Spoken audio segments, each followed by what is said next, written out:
Hello guys, দেখো সোনাই বড় হয়ে গেছে, ঘর মুছছে।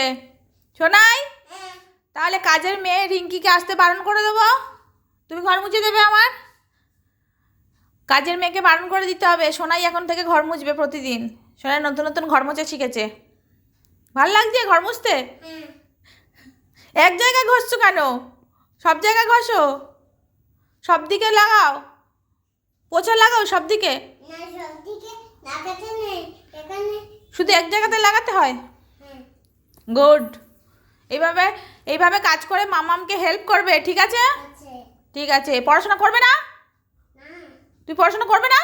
তুমি ঝাড়ু পোছা করবে? গাইস দেখো, সোনাই পড়াশোনা করবে না, ঝাড়ু পোছা করবে।